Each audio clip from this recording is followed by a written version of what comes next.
이 단원에서는 데이터교라는 주제에 관해 논의하고자 한다. 데이터교는 우주가 데이터의 흐름으로 이루어져 있고 어떤 현상이나 실체의 가치는 데이터 처리에 기여하는 바에 따라 결정된다고 말한다. 이색적인 비주류 개념 같다는 인상을 받을지도 모르겠지만 사실 이 개념은 이미 과학계의 대부분을 정복했다. 데이터교는 두 과학 조류의 격정적 합류에서 탄생했다. 찰스 다윈이 앰퍼샌드 LT, 종의 기원 앰퍼샌드 GT를 발표한 때로부터 150년에 걸쳐 생명과학은 유기체를 생화학적 알고리즘으로 보게 되었다. 그리고 앨런 튜링이 튜링 기계라는 개념을 창안한 때로부터 80년 동안 컴퓨터 과학자들은 점점 더 정교한 전자 알고리즘을 설계하는 방법을 알아냈다.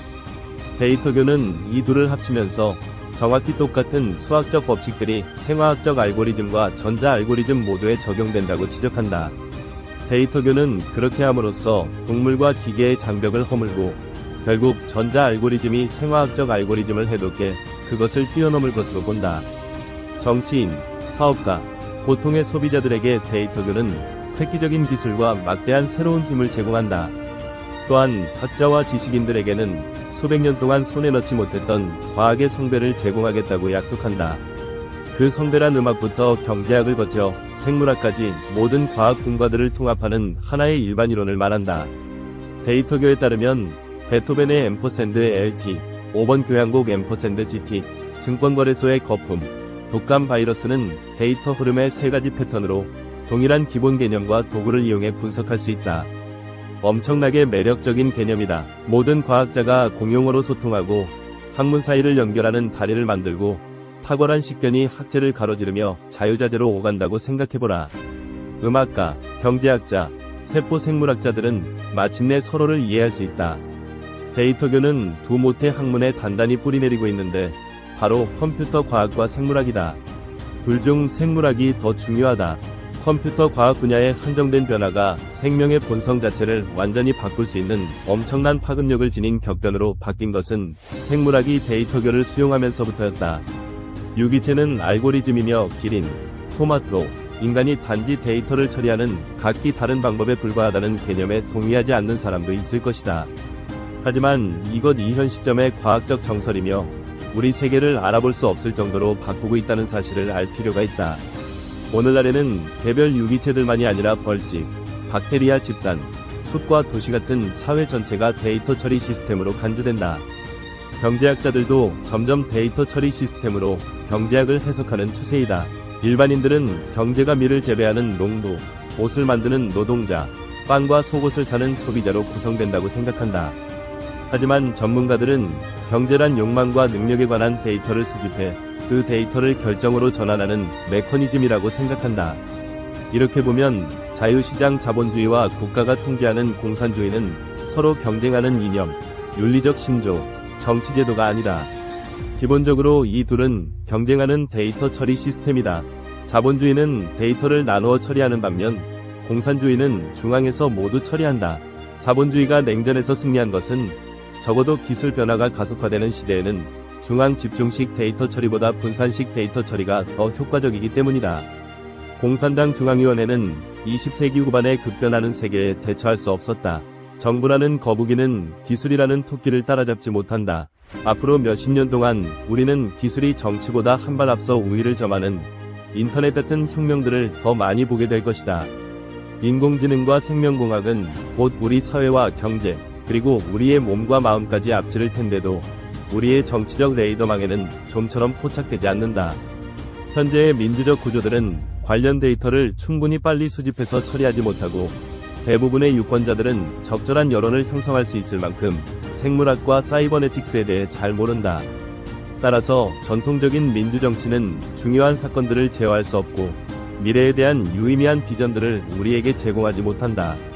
현재 기술은 너무나 빠르게 움직이고 있는데 의외도 독재자들도 미처 다 처리할 수 없는 데이터 앞에서 어쩔 줄을 모르고 따라서 지금의 정치인들은 1세기 전의 정치인들보다 생각의 규모가 훨씬 작다. 그 결과 21세기 초에 정치는 장대한 비전을 이뤘다. 정부는 단순히 행정부가 되었다. 정부는 나라를 운영할 뿐 이끌지 못한다. 교사들의 급여가 제때 지급되고 하수도가 넘치지 않게 할 뿐 20년 뒤 나라가 어디로 갈지에 대해서는 아무 생각이 없다. 20세기의 거대한 정치적 비전들이 우리를 아우슈비츠, 히로시마, 대약진 운동으로 이끌었음을 생각하면 근시안적인 관료들이 차라리 나을지도 모른다. 신같은 기술과 과대망상증적 정치의 결합은 재앙의 레시피나 다름없다. 많은 신자유주의 경제학자와 정치학자들이 중요한 모든 결정을 자유시장의 손에 맡기는 것이 최선이라고 주장한다. 그런 주장은 정치인들에게 아무것도 하지 않고 아무것도 몰라도 되는 데 대한 완벽한 변명을 제공하고, 이런 무의와 무지는 심지어 심오한 지혜로 재해석되기까지 한다. 세계를 이해하지 못하는 것은 이해할 필요가 없기 때문이라고 믿는 것이 편리하다는 사실을 정치인들은 경험을 통해 깨닫는다. 신같은 기술과 근시안적 정치를 결합하는데도 단점이 있다. 비전이 없다는 것이 항상 좋은 일만은 아니면 모든 비전이 나쁜 것도 아니다. 20세기 나치의 반유토피아적 비전은 저절로 무너지지 않았다. 나치의 비전은 그만큼이나 장대한 사회주의와 자유주의적 비전들에 맞서 패배했다. 우리의 미래를 시장의 힘에 맡기는 것이 위험한 이유는 그 힘들이 인류나 세계에 유익한 일을 하기보다는 시장에 유익한 일을 하기 때문이다. 시장의 손은 보이지 않을 뿐 아니라 볼 수 없고, 따라서 시장이 제멋대로 하도록 맡겨둔다면 지구온난화의 위험이나 인공지능의 위험한 잠재력에 직면해서 우리는 아무것도 할 수 없을 것이다. 데이터교의 관점에서 보면 인간이라는 종은 단일한 데이터 처리 시스템이고 개인은 시스템을 이루는 칩이다. 그렇다면 우리는 역사 전체를 이 시스템의 효율을 높이는 과정으로 이해할 수도 있다. 이 과정은 기본적으로 4가지 방법으로 진행된다고 볼 수 있다. 첫 번째, 프로세서의 수를 늘린다. 두 번째, 프로세서의 다양성을 늘린다. 세 번째, 프로세서들 간의 연결을 늘린다. 네 번째, 현존하는 연결을 따라 이동할 자유를 늘린다. 이 4가지 방법은 곧잘 서로 충돌한다. 수와 종류가 늘어날수록 프로세서들은 자유롭게 연결되기 어렵다. 그래서 사피엔스의 데이터 처리 시스템은 각 단계마다 각기 다른 방법에 중점을 두는 4단계를 통해 구축되었다. 첫 번째 단계는 인지혁명 때 시작되었는데, 이 혁명으로 단일한 데이터 처리 네트워크에 무한한 수의 사피엔스들을 연결할 수 있게 되었다. 이로써 사피엔스들은 다른 모든 인류종과 동물종에 대해 중요한 우위를 점했다. 같은 망에 연결할 수 있는 네안데르탈인, 침팬지, 코끼리의 수에는 엄격한 제한이 있지만 사피엔스의 수에는 한계가 없다. 두 번째 단계는 농업혁명 때부터 문자와 돈이 발명된 약 5000년 전까지였다. 농업은 인구 성장을 가속화했고, 그리하여 인간 프로세서들의 수가 급증했다. 동시에 농업은 훨씬 많은 사람들이 한 장소에 모여 살 수 있게 했고, 그에 따라 전례 없이 많은 프로세서들이 속한 밀도 높은 지역 네트워크가 발생했다.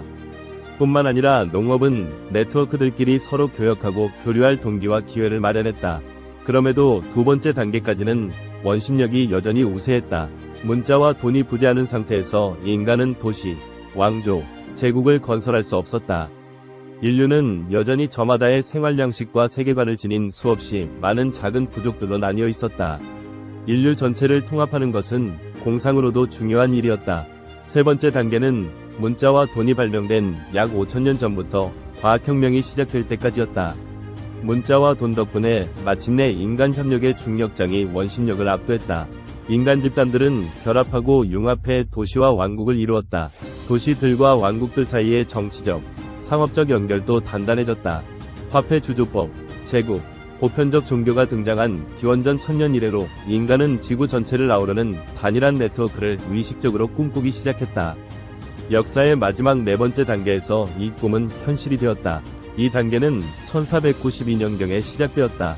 근대 초의 탐험가, 정복자, 상인들은 전 세계를 아우르는 최초의 얇은 실들을 짰다. 현대로 가면서 이 실들은 더 튼튼하고 촘촘해졌고, 그렇게 해서 콜럼버스 시대의 거미들은 21세기의 철과 아스팔트망이 되었다. 훨씬 더 중요한 사실은 이전 지구적 연결망을 따라 정보가 점점 더 자유롭게 흐를 수 있었다는 것이다. 자본주의가 그랬듯이 데이터교도 처음에는 가치 중립적인 과학이론으로 시작했으나 지금은 옳고 그름을 결정할 권한을 주장하는 종교로 변화하고 있다. 이 새로운 종교가 떠받드는 지구의 가치는 정보의 흐름이다.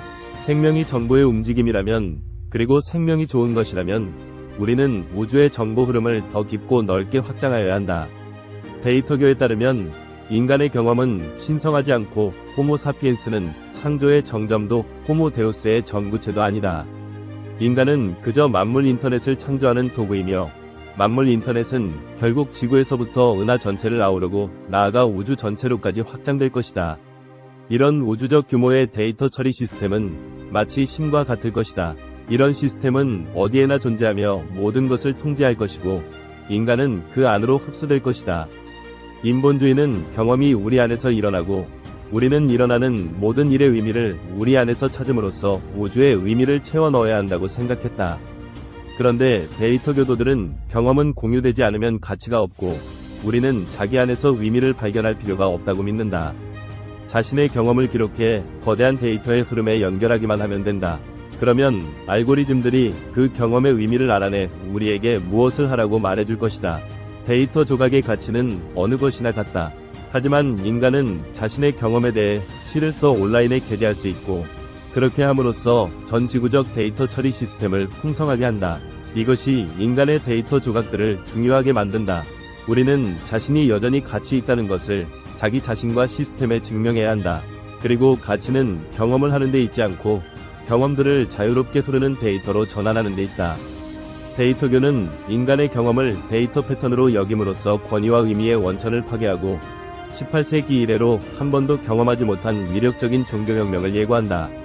21세기의 데이터교는 인간 중심적 세계관에서 데이터 중심적 세계관으로 이동함으로써 인간을 밀어낼 것이다. 데이터교 혁명은 100에서 200년까지는 아니라도 몇십 년은 좋게 걸릴 것이다. 인본주의 혁명도 하루아침에 일어나지 않았다. 처음에는 사람들이 계속 신을 믿었고 인간이 신성한 이유는 신이 어떤 신성한 목적을 위해 인간을 창조했기 때문이라고 주장했다. 한참 나중에야 몇몇 사람들이 용기를 내 인간은 그 자체로 신성하며 신은 존재하지 않는다고 말했다. 마찬가지로 오늘날 대부분의 데이터 교도들은 만물 인터넷이 신성한 이유는 인간이 스스로 필요를 위해 그것을 창조하기 때문이라고 말한다. 하지만 결국 만물 인터넷은 그 자체로 신성해질 것이다. 인간 중심적 세계관에서 데이터 중심적 세계관으로의 이동은 그저 철학적인 혁명으로 그치지 않을 것이다. 그런데 이 위대한 알고리즘은 어디에서 올까? 이것이 데이터교의 미스터리이다. 그리스도교가 인간은 신과 그의 계획을 이해할 수 없다고 말하듯이 데이터교는 인간의 뇌로는 새로운 마스터 알고리즘을 이해할 수 없다고 말한다. 물론 현재 인간 해커들이 알고리즘의 대부분을 작성한다. 하지만 구글의 검색 엔진처럼 진정으로 중요한 알고리즘은 거대한 팀이 개발한다. 각 구성원들은 퍼즐의 한 부분만 이해할 뿐이고 알고리즘 전체를 진정으로 이해하는 사람은 아무도 없다. 이 알고리즘은 성장하면서 자기만의 길을 따라 인간이 한 번도 가본 적 없는 곳으로 그리고 어떤 인간도 갈 수 없는 곳으로 간다. 우리는 실제로 미래를 예측할 수 없다. 기술이 결정론적이지 않기 때문이다. 떠오르는 인공지능과 생명공학은 분명 세계를 탈바꿈시킬 테지만 단 하나의 결정론적 결과가 예정되어 있는 것은 아니다. 제시한 모든 시나리오는 예언이라기보다는 가능성으로 받아들여야 한다. 당신이 이런 가능성들 가운데 어떤 것이 마음에 들지 않으면 그런 가능성이 실현되지 않도록 새로운 방식으로 생각하고 행동하면 된다.